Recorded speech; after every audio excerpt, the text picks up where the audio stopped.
Mainggit si Kikang Kalabaw. Sa isang malayong nayon sa bayan ng Maribohok sa lalawigan ng Surigao, ay may isang masipag na magsasakang nagngangalang Mang Donato. Si Mang Donato ay tahimik na namumuhay kasama ang kanyang pamilya at dalawang alagang hayop, sina Kikang Kalabaw at Basyong Aso. Si Kikang Kalabaw ang katuwang ni Mang Donato sa bukid. Masipag ito sa pag-aararo at wala ring reklamo sa pagbubuhat ng mabibigat na bagay, kaya naman mahal na mahal siya ng kanilang amo. Laging may nakahandang sariwang damo at malinis na tubig para sa kanya si Mang Donato. Binibigyan din siya ng pagkakataong maglublob sa putikan, lalo na kapag kainitan ng araw upang maginhawahan ang kanyang katawan. Sa gabi naman ay nagpapahinga siya sa isang kubong malapit sa bahay ng mag-anak. Sa kabila ng maayos niyang kalagayan ay hindi masaya si Kikang Kalabaw. Nakikita niya kasi kung paano tratuhin ni Mang Donato si Basyong Aso. Kasama siya ng kanilang amo sa loob ng bahay. Wala ring ginagawa ang aso kundi kumahol at kumawag ang buntot kapag dumarating sila ni Mang Donato mula sa bukid. Tuwang-tuwa namang hahaplusin ni Mang Donato ang mga tenga ng aso. Magpapakandong ang aso kay Mang Donato at saka siya hahalik-halikan nito na labis namang ikinatutuwa ng amo. Puti pa si Basyong Aso! Ang madalas maibulong ni Kikang Kalabaw sa sarili. Nasa bahay lang siya at hindi nahihirapan sa bukid katulad ko. Subalit mas mahal pa siya ni Mang Donato kaysa sa akin. Dagdag na himutok pa nito. Habang tumatagal ay lalong lumalaki ang inggit ni Kikang Kalabaw sa kapwa-alagang si Basyong Aso. Paano ba naman kasi madalas niyang makitang binibigyan ni Mang Donato ng pagkain mula sa kanyang sariling pinggan si Basyong Aso. Tuwang-tuwa rin ang buong pamilya sa pagsayaw-sayaw ng aso at pagkawag-kawag ng bundot nito kapag ito'y tinatawag. Paano kaya ako mapapansin mas mamahalin din ni Mang Donato? Kung gagayahin ko kaya ang ginagawa ni Basyong Aso ay mapamamahal na rin ako sa kanila? Tanong nito sa sarili habang nalulumbay na nagpapahingang mag-isa sa kanyang kubo.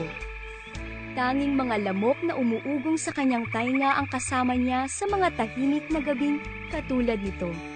Samantalang si Basyong Aso ay natutulog sa isang malambot na higaan sa ibaba ng kama ni Mang Donato. Nakatulugan na ni Kikang Kalabaw ang kanyang mga sama ng loob.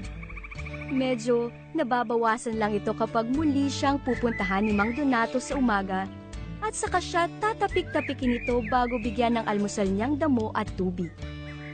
Subalit hindi nawawala sa kanya ang pag-iisip ng paraan kung paano niya mahigitan ang pagtingin ng amo kay Basyong Aso. Isang araw, nakaligtaang itali ng katiwala ni Mang Donato si Kikang Kalabaw sa posting nasa bungad ng kanyang kubo. Tuwang-tuwa si Kika. Ito na! Ito na ang pagkakataon ko! Ang halos pasigaw na wika nito. Kakayahin ko ang mga ginagawa ni Basyong Aso para kay Mang Donato.